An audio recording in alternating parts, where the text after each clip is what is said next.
Chapter 12. Efficient Action. You must use your thought as directed in previous chapters, and begin to do what you can do where you are, and you must do all that you can do where you are.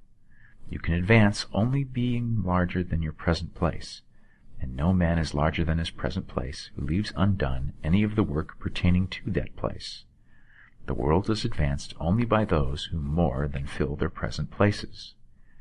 If no man quite filled his present place, you can see that there must be a going backward in everything.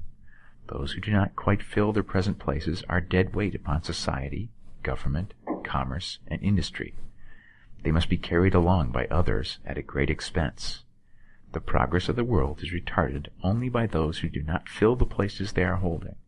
They belong to a former age and a lower stage or plane of life, and their tendency is toward degeneration. No society could advance if every man was smaller than his place. Social evolution is guided by the law of physical and mental evolution. In the animal world, evolution is caused by excess of life. When an organism has more life than can be expressed in the functions of its own plane, it develops the organs of a higher plane, and a new species is originated.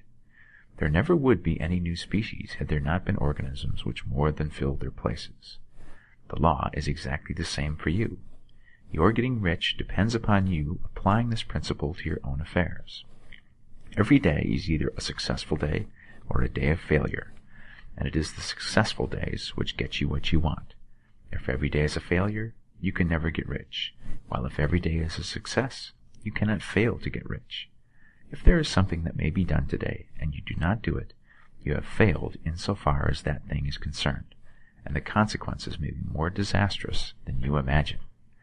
You cannot foresee the results of even the most trivial act. You do not know the workings of all the forces that have been set moving in your behalf. Much may be depending on your doing some simple act. It may be the very thing which is to open the door of opportunity to very great possibilities. You can never know all the combinations which supreme intelligence is making for you in the world of things and of human affairs. Your neglect or failure to do some small thing may cause a long delay in getting what you want.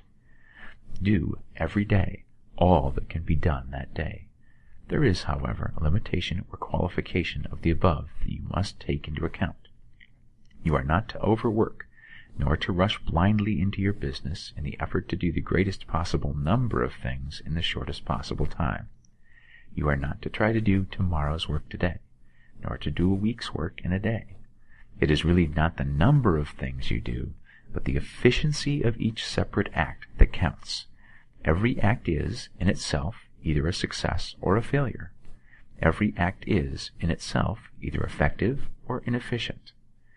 Every inefficient act is a failure, and if you spend your life in doing inefficient acts, your whole life will be a failure. The more things you do, the worse for you if all your acts are inefficient ones. On the other hand, every efficient act is a success in itself, and if every act of your life is an efficient one, your whole life must be a success. The cause of failure is doing too many things in an inefficient manner and not doing enough things in an efficient manner. You will see that it is a self-evident proposition that if you do not do any inefficient acts, and if you do a sufficient number of efficient acts, you will become rich. If, now, it is possible for you to make each act an efficient one, you will see again that the getting of riches is reduced to an exact science, like mathematics. The matter turns, then, on the questions whether you can make each separate act a success in itself. And this you can certainly do. You can make each act a success because all power is working with you, and all power cannot fail. Power is at your service, and to make each act efficient, you have only to put power into it. Every action is either strong or weak, and when every one is strong, you are acting in a certain way which will make you rich. Every act can be made strong and efficient by holding your vision while you are doing it, and putting the whole power of your faith and purpose into it. It is at this point that people fail who separate mental power from personal action. They use the power of mind in one place and at one time, and they act in another place and at another time. So their acts are not successful in themselves. Too many of them are inefficient.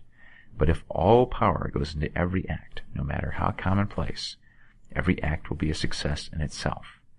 And as in the nature of things every success opens the way to other successes, your progress towards what you want, and the progress of what you want towards you, will become increasingly rapid. Remember that successful action is cumulative in its results. Since the desire for more life is inherent in all things, when a man begins to move towards larger life, more things attach themselves to him, and the influence of his desire is multiplied. Do, every day, all that you can do that day, and do each act in an efficient manner. In saying that you must hold your vision while you are doing each act, however trivial or commonplace, I do not mean to say that it is necessary at all times to see the vision distinctly to its smallest detail. It should be the work of your leisure hours to use your imagination on the details of your vision, and to contemplate them until they are firmly fixed upon memory. If you wish speedy results, spend practically all of your spare time in this practice. By continuous contemplation, you will get the picture of what you want, even to the smallest details, so firmly fixed upon your mind, and so completely transferred to the mind of formless substance, that in your working hours you need only to mentally refer to the picture to stimulate your faith and purpose, and cause your best effort to be put forth. Contemplate your picture in your leisure hours until your consciousness is so full of it that you can grasp it instantly. You will become so enthused with its bright promises that the mere thought of it will call forth the strongest energies of your whole being.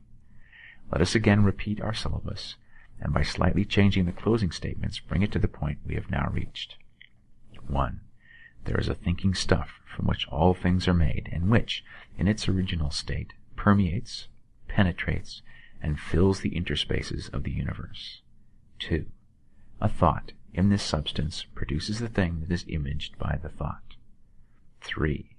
Man can form things in his thought, and, by impressing his thought upon formless substance, can cause the thing he thinks about to be created.